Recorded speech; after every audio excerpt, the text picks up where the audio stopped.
Good morning class. आज हम लोग देखेंगे हेमेटोलॉजिकल डिसऑर्डर का जो कंटिन्यूएशन पोर्शन था वो हम लोग देखेंगे। जो हेमेटोलॉजिकल डिसऑर्डर है वो दो पार्ट में डिवाइडेड था। फर्स्ट है हीमोलाइटिक एनीमिया, जिसमें हम लोग पढ़े थे हीमोलाइटिक डिसीजेस ऑफ न्यूबॉर्न्स, और सेकेंड आता है आपका हेरिडिटी कोगुलोपैथी।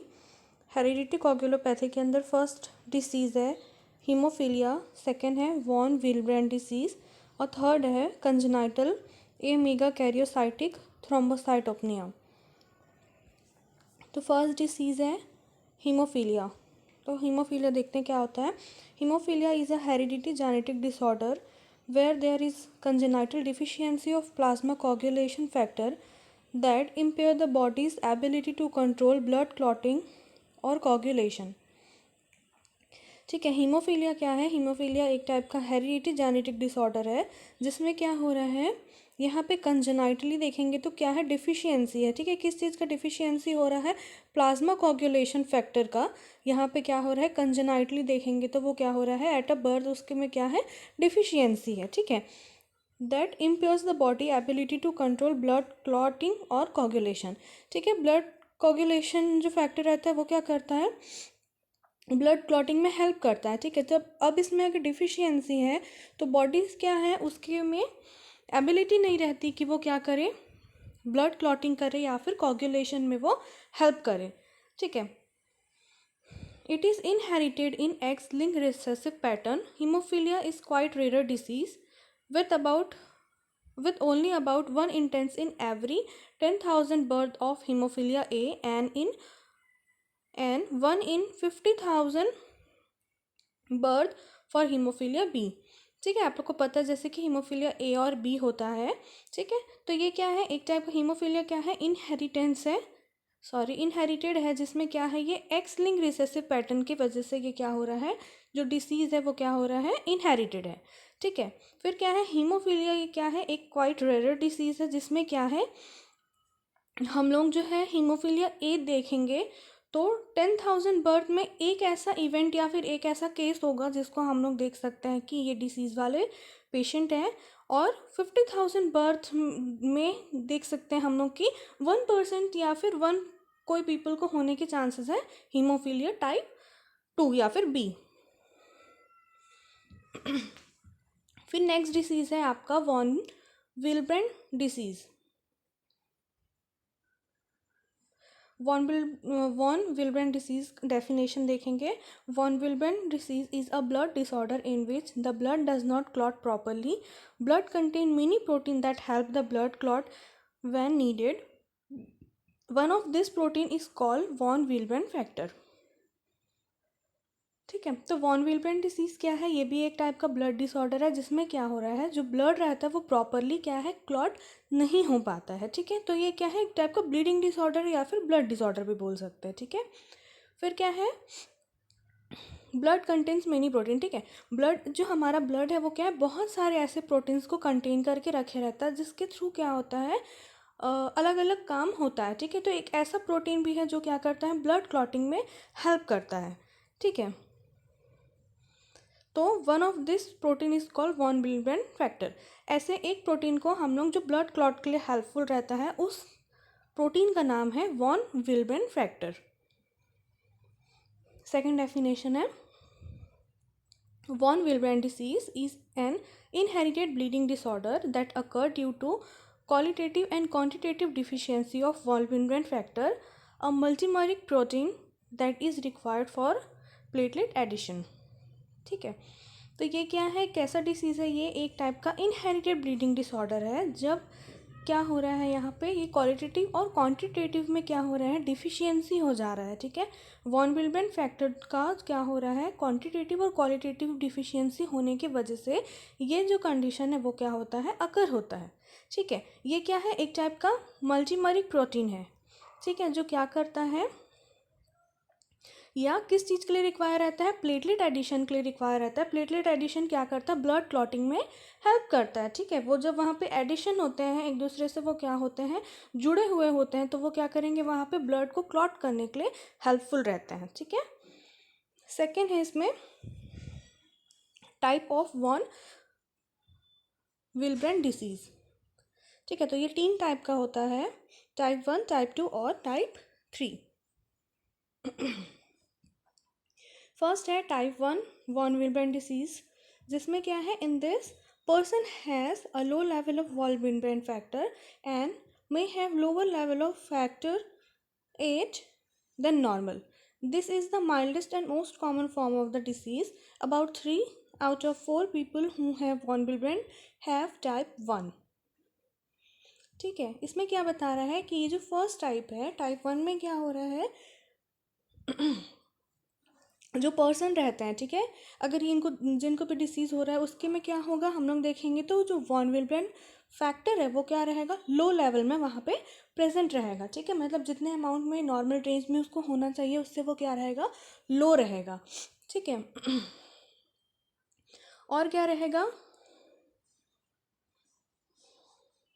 उसका जो फैक्टर 8 है, ठीक है, जो ब्लड क्लॉटिंग फैक्टर 8 रहेगा वो भी क्या रहेगा, लो लेवल में रहेगा एज़ कम्पेयर टू नॉर्मल, जिसके वजह से क्या हो रहा है, ये कंडीशन जो है वो अराइज हो रहा है। ठीक है, फिर क्या है, ये जो है वो माइल्डेस्ट और जो है most common type of form है। ठीक है, मतलब ये क्या है, टाइप 1 जो है वो क्या है, माइल्डेस्ट है और क्या है, मोस्ट कॉमन है, मतलब ये कोई ना कोई पर्सनस के में हम लोग देख सकते हैं फर्स्ट जो टाइप रहता है वो। ठीक है, फिर क्या है, अबाउट 3 आउट ऑफ 4 पीपल, ठीक है, 4 में से 3 ऐसे पर्सनस रहते हैं जिसको हम लोग क्या है फाइंड आउट कर सकते हैं कि उनको क्या है, टाइप 1 वॉन विल्ब्रेंड डिसीज़ हो सकता है या फिर उनको है।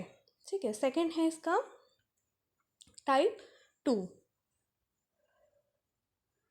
टाइप 2 क्या है, is the next most common type. About 50% of people with von Willebrand have type 2. They usually have more severe bleeding problem than people with type 1. ठीक है, ये क्या है, second most common type disorder है। ठीक है, ये क्या है, 15% पीपल्स के में हो सकता है ये टाइप 2 वाला डिसीज़।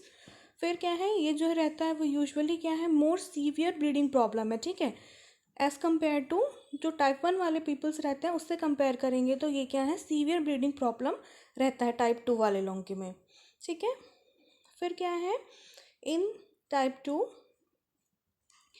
इसके में क्या रहता है, इनफ वॉन विल्ब्रेंड फैक्टर्स वहाँ पे प्रेजेंट रहते हैं बट वो क्या है, प्रॉपरली वर्क नहीं कर पाते। ठीक है, टाइप 1 में क्या हो रहा है कि वो जो फैक्टर है वो क्या है, बिलो जो नॉर्मल रहता है, सॉरी नॉर्मल लेवल से क्या है वो बिलो है। ठीक है, लोअर लेवल में है, बट सेकेंड वाले में क्या है, वो फैक्टर वहाँ पे क्या है, प्रेजेंट है, इनफ है वो उसके लिए, बट क्या है, वो क्या है, प्रॉपरली वहाँ पे वर्क नहीं कर पा रहा है। क्यों नहीं कर पा रहा है, ड्यू टू स्ट्रक्चरल और फंक्शनल डिफेक्ट।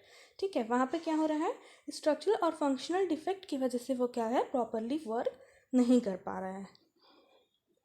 फिर टाइप 2 जो है वो आगे चल के सब डिवाइडेड होता है इनटू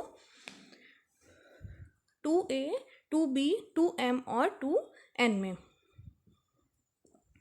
फिर है थर्ड टाइप 3 देखेंगे इसमें। In this usually person has no Willebrand factor and low level of factor 8.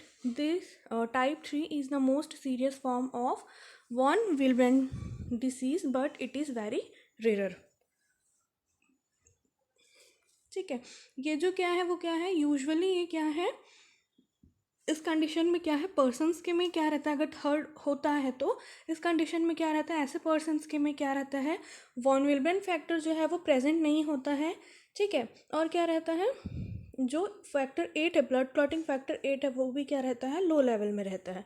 ठीक है, ये क्या है, सबसे सीरियस फॉर्म है पूरे तीनों में, क्या है, ये सबसे ज़्यादा सीरियस फॉर्म है वॉन विल्ब्रेंड डिसीज़ का, और ये क्या है, रेयर केसेस में देखने के लिए मिलता है। फिर आता है आपका inheritance patterns and genetic pathology, जिसमें क्या है, von Willebrand disease type 1 and 2 are inherited in an autosomal dominant pattern. Von Willebrand disease type 3 and sometime 2 is inherited in an autosomal recessive pattern. The von Willebrand factor genes is located on chromosome 12. ठीक है, इसमें क्या बता रहा है कि जो von Willebrand disease जो टाइप 1 और 2 है वो क्या है, इनहेरिटेड है। ठीक है, इनहेरिटेड है किसमें, ऑटोसोमल डोमिनेंट पैटर्न में। टाइप 1 और जो टाइप 2 है वो क्या है, इनहेरिटेड है, बट कैसे हैं, ऑटोसोमल डोमिनेंट पैटर्न में है।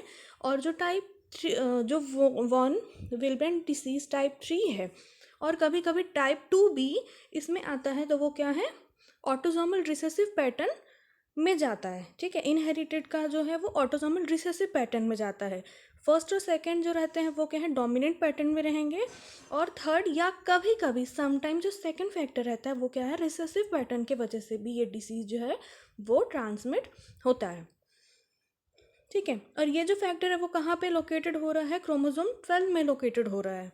ठीक है, जीन्स में क्रोमोसोम 12 में वो क्या होता है, लोकेटेड होता है। फिर है क्लिनिकल मैनिफेस्टेशन। क्लिनिकल मैनिफेस्टेशन जो है वो क्या है, डिपेंड करता है टाइप्स और सीवियरिटी ऑफ डिसीज़ के में।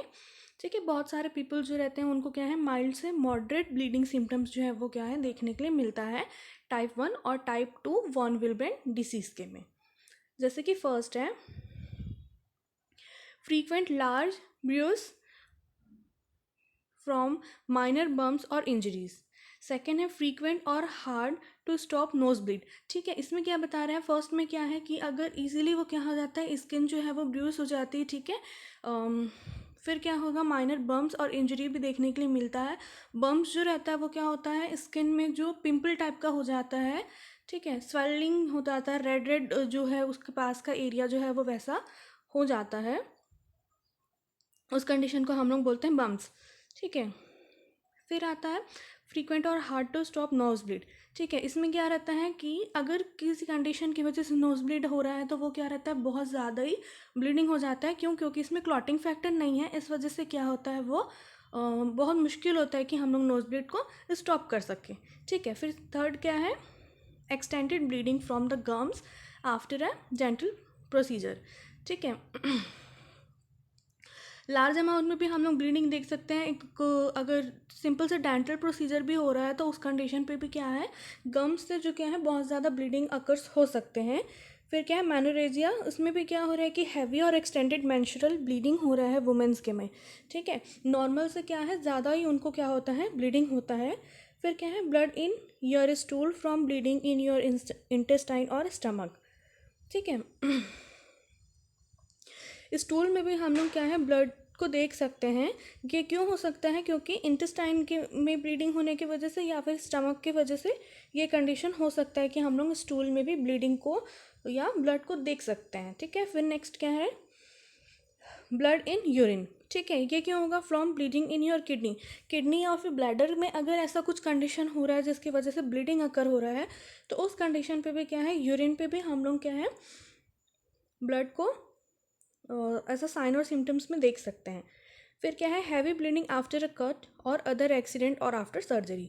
ठीक है, हैवी ब्लीडिंग हो सकता है, एक छोटा मोटा भी कट होने के बाद भी क्या होगा, बहुत ज़्यादा ब्लीडिंग हो जाएगा, या फिर एक्सीडेंट की वजह से हो सकता है, या फिर आफ्टर सर्जरी की वजह से भी क्या हो सकता है, हैवी ब्लीडिंग उस टाइम पे अकर हो सकता है। फिर है people with type 3 von Willebrand disease may have all the symptom listed above. ठीक है, टाइप 3 वाले में क्या है, जितने सिम्टम्स हम अभी देखे वो सारे सिम्टम्स भी प्रेजेंट रहेंगे, एज वेल एज और क्या होगा, उनके में सीवियर ब्लीडिंग एपिसोड्स होगा। ठीक है, बिना रीजंस के भी क्या हो सकता है, थर्ड जो डिसीज़ है टाइप वाले में उसमें भी क्या हो सकता है कि सीवियर ब्लीडिंग हम लोगों को देखने के लिए मिल सकता है। ठीक है, ये जो ब्लीडिंग है वो क्या है, ब्लीडिंग एपिसोड जो है वो क्या रहता है, लाइफ थ्रेटनिंग रहेगा। ठीक है, अगर इसको हम लोग ट्रीट नहीं करते हैं, ठीक है, राइट समय पे अगर हम लोग इसको ट्रीट नहीं करेंगे तो ये क्या है, कंडीशन क्या हो सकता है, लाइफ थ्रेटनिंग कंडीशन भी बन सकता है।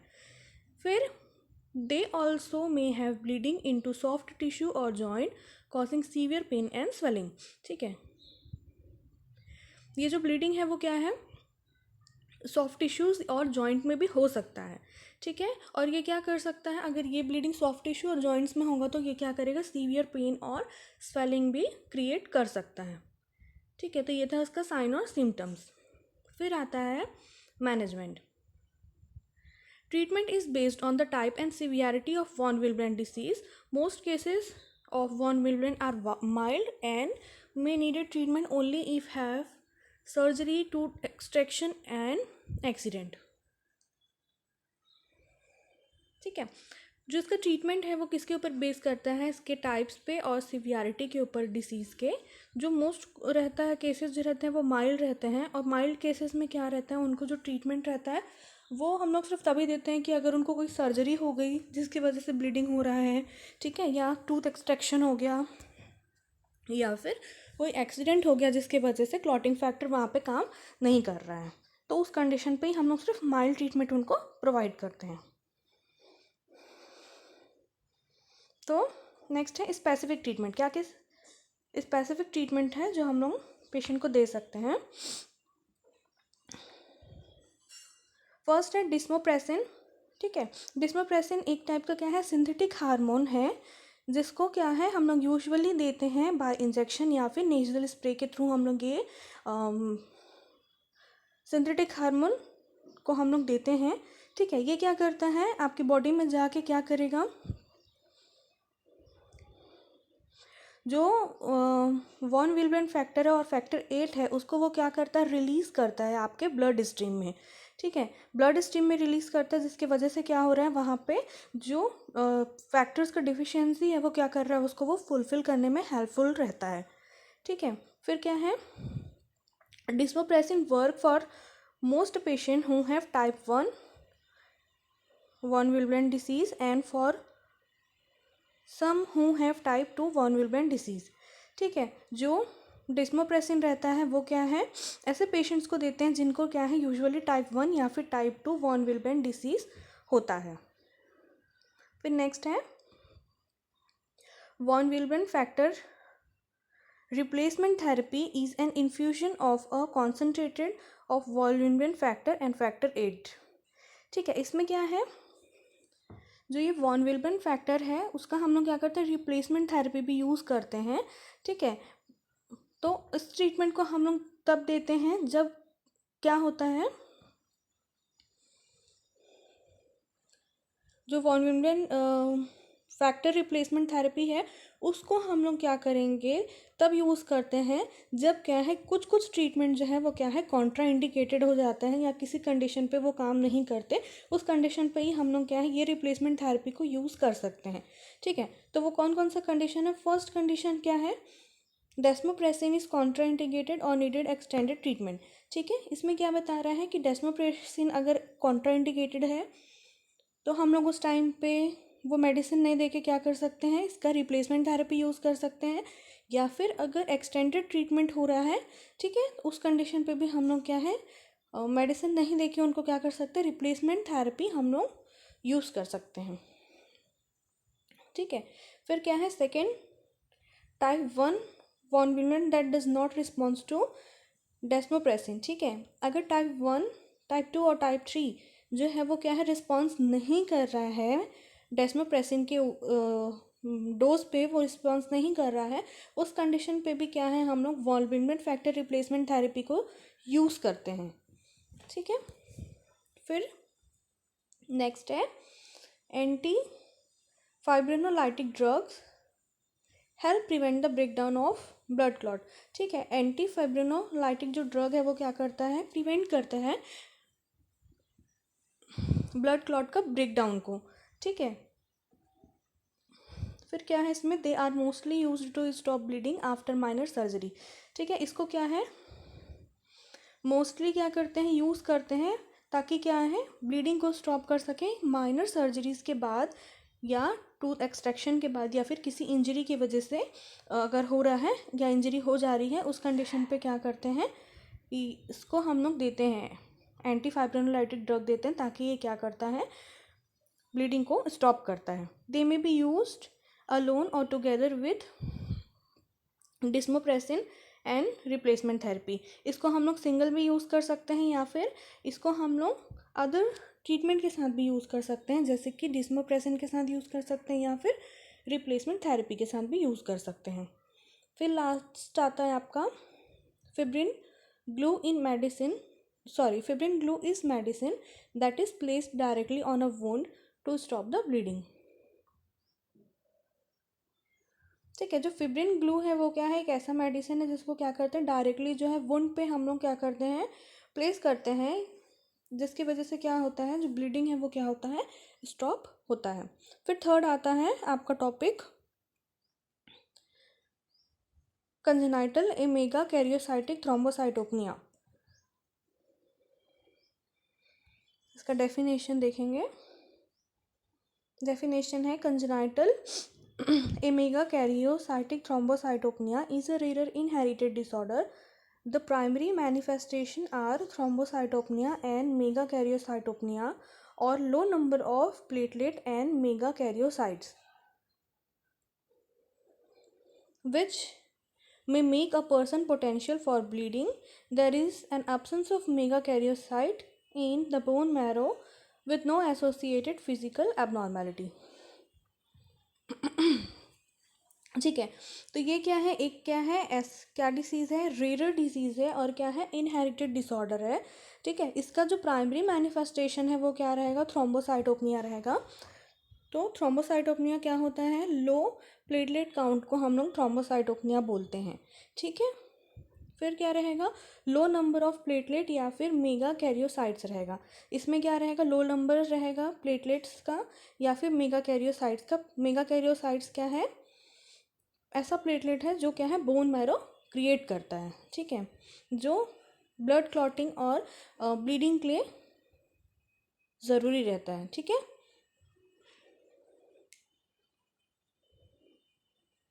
फिर क्या है इसके एब्सेंस में, ठीक है, मेगा कैरियोसाइट्स के एब्सेंस अगर जो है वो प्रेजेंट रहता है बोन मैरो में, तो उसमें कोई भी फिजिकल एबनॉर्मेलिटीज़ वहाँ पे प्रेजेंट नहीं होती, या फिर उसके साइन और सिम्टम्स के रूप में हम लोग को उसका कोई फिजिकल एबनॉर्मेलिटी शो नहीं होता है.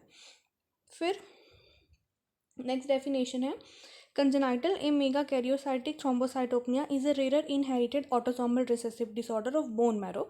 ठीक है, ये क्या है, इनहेरिटेड ऑटोसोमल रिसेसिव डिसऑर्डर है, किसका, बोन मैरो का है, जिसमें क्या हो रहा है, in which the bone marrow has no longer ability to produce platelet. जिसमें जो बोन मैरो रहता है उसके पास इतनी एबिलिटी नहीं रहती है कि वो क्या करे, इनफ प्लेटलेट को प्रोड्यूस कर सकें. ठीक है, platelets are important in blood clotting and preventing bleeding. Platelets जो है वो क्या रहता है, ब्लड क्लॉटिंग के लिए इंपॉर्टेंट रहता है और ब्लीडिंग के लिए, ताकि वो उसको क्या करता है, प्रिवेंट करता है. जो प्लेटलेट्स रहता है वो किससे मिल के बने रहता है, बोन मैरो सेल से मिल के बना रहता है, और वो सेल का नाम क्या रहता है, मेगा कैरियोसाइट. फिर the causes of this disorder appear to be a mutation in the gene. इसका जो कॉजेज है, ठीक है, वो क्या हो रहा है, म्यूटेशन, जीन म्यूटेशन हो रहा है अगर टीपीओ रिसेप्टर में, या फिर CMPL में, या फिर अगर हाई सीरम टीपीओ हम लोगों को देखने के लिए मिलता है, उस कंडीशन पे ये क्या है, ये वाला जो डिसीज़ है वो क्या है, अपीयर हो सकता है. ठीक है, फिर आता है symptoms. Symptoms for congenital amegakaryocyte thrombocytopenia include bruising and bleeding. इसका जो साइन और सिम्टम रहेगा वो क्या रहेगा, ब्रूजिंग और ब्लीडिंग रहेगा, ईजिली हम लोग वहाँ पे देख सकते हैं. फिर क्या है, which can be life threatening. ये कंडीशन जो है वो क्या है, हो सकता है कि लाइफ थ्रेटनिंग भी हो सकता है. This disease is usually diagnose in infant who often have a skin rash call patches which represent small bleed under the skin, but there may also be other side of bleeding. ये जो disease है उसको usually हम लोग क्या है, infants के में डायग्नोज कर सकते हैं ईजिली तरीके से. ठीक है, जिनको क्या रहता है, स्किन रैशेस हम लोगों को देखने के लिए मिलता है, जो स्मॉल पैचेस हो जाते हैं वो देखने के लिए मिलता है अगर स्किन में, तो हम लोग उससे क्या है, इसको डायग्नोज कर सकते हैं. ठीक है, जो क्या करता है, पैचेस जो है वो क्या करता है, बताता है कि स्किन के अंडर में क्या हो रहा है, स्मॉल ब्लीडिंग प्रेजेंट है. ठीक है, चाहे वो किसी और साइड में ब्लीडिंग हो रहा हो, बट वो क्या करता है कि, या किसी और कंडीशन की वजह से ब्लीडिंग की वजह से हो रहा है, बट वो क्या है, वो जो पैचेस है वो क्या करता है, शो करता है कि स्किन के अंडर में क्या हो रहा है, ब्लीडिंग हो रहा है कहीं ना कहीं पे. ठीक है,